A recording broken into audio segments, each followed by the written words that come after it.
Today I want to talk to you guys about Paul Heyman, and yes, we're going to do this over some Call of Duty gameplay, so enjoy that. But I want to talk about what has happened with Paul Heyman and his character.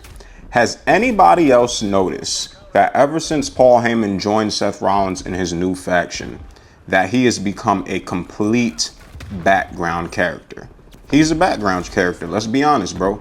And now, if you're wondering what I mean when I say he's a background character, I mean, what do we know Paul Heyman the most for? We know Paul Heyman the most for being a mouthpiece, for being a great promo, a great manager. He talks. He's the mouthpiece, right? He did it for Brock Lesnar. He did it for Roman Reigns. He gets the job done in terms of the mic work. He has to, because he's not a wrestler. There's nothing else physically he can do. He's just there to help storytell and to help push the guys that he is working with by being a great mouthpiece. Now, what's currently missing from Paul Heyman that makes him a background character? Paul Heyman is no longer a mouthpiece. So now, sure, when Seth Rollins started his new faction and Paul Heyman betrayed CM Punk and Roman Reigns the next night on Raw, or no, 2 nights later on Raw, whatever, Paul Heyman came out and he spoke, right? He was a mouthpiece instantly, immediately. And he introduced Seth Rollins as the new undisputed top guy in the WWE. He did that on like week 1, maybe week 2 max. He spoke, he said things. Like, he was the advocate, the wise man, the actual wise man for this group. But what has happened since then? Once Paul Heyman introduced the group and Seth Rollins is the new top guy, Seth Rollins took over as the mouthpiece for the group, which obviously makes sense, right? Because Seth Rollins is Seth Rollins, he doesn't need anybody to talk for him. But with doing that and Seth being the guy that's speaking for the group, that now meant that Paul Heyman is no longer speaking for the group. And Paul Heyman doesn't even have a title to hold for Seth Rollins right now. I guess he has the Money in the Bank briefcase, but he doesn't have a title to hold for Seth Rollins right now like he had for Roman. But even if he just did that, he would just be in the background holding the title, right? So the question that comes up after that is, why did Paul Heyman become a background character? And it's exactly what I just said a second ago, that Seth Rollins doesn't really need anybody to speak for him. You have to think about who Paul Heyman had worked with prior to Seth Rollins. Paul Heyman had worked with Brock Lesnar, like I said, who, when he was on his run, when he came back from the UFC, he literally wouldn't say anything. He would come out, he would bounce around on his toes, he would destroy people. Like anybody in his path, he would destroy, and Paul Heyman would say every single word for him.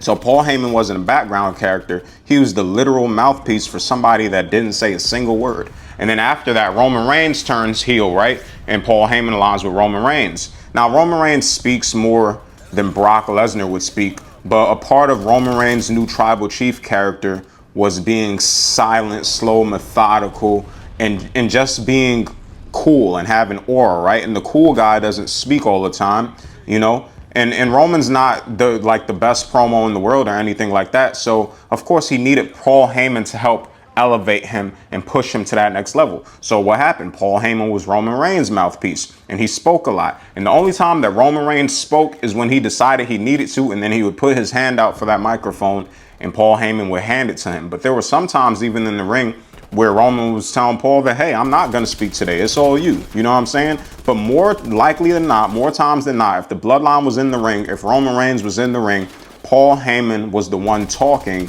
and Roman would pick and choose as the cool guy that has aura and didn't really feel the need that he had to talk. He would pick and choose when he would decide to talk, right? Now, Paul Heyman has moved on from Brock Lesnar and Roman Reigns, and he's working with Seth Rollins. I think everybody could agree that Seth Rollins is a better promo than Brock Lesnar, and he's a better promo than Roman Reigns. He's above them in that regard.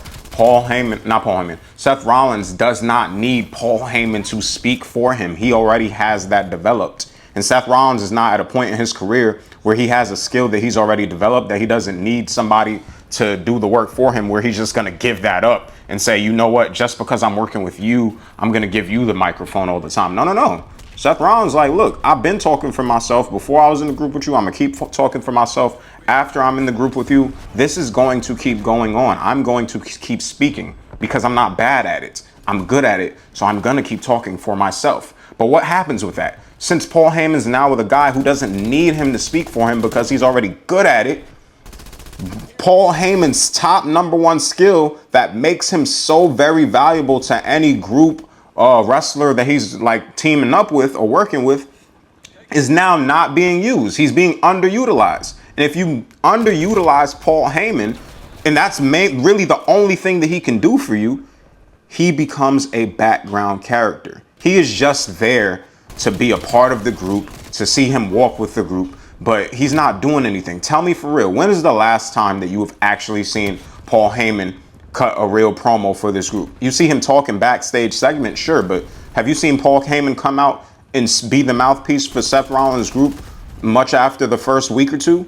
No, it's not happening because he's a background character now. Now, that raises the next question. How does this affect the significance of Paul Heyman's character, right? Now, don't get me wrong. Paul Heyman is a Hall of Famer. His character and just him being there is always going to hold weight, but that's because of his resume and everything that he's done. He's Paul Heyman, right? But in terms of the current work that's being done, say if you erase Paul Heyman's history as a Hall of Famer, which I know you can't. So don't say you can't. I know you can't. But just thinking about his current work right now, his current work right now is so insignificant.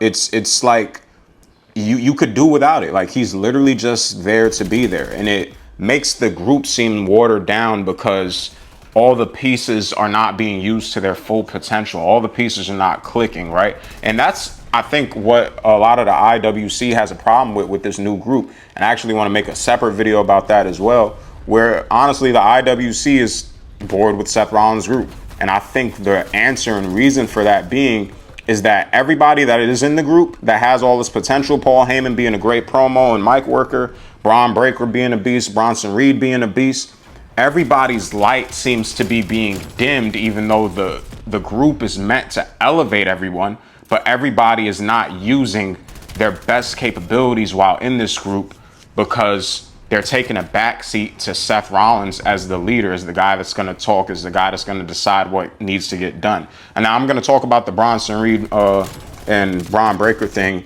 in a separate video about, you know, how the IWC is not really liking where this group is going. But right now, this is just about Paul Heyman and the fact that, honestly, man, like, I don't know, they're messing up his character right now. He's a background character, and it's just something I noticed and something I wanted to get off my chest. Let me know if you noticed it too. Do you think Paul Heyman is now a background character in the WWE? Do you disagree with me? Do you not think that's what's happening? Have I missed more moments where Paul Heyman has spoken more? Or do you agree? And do you feel like they need to do something different with him within the group to, you know, make his role more prominent and make everything better? Let me know in the comment section down below. If you enjoyed this video, please make sure to like, comment, and subscribe to the channel. This is J Athletic Gaming, and I'll catch you on the next one.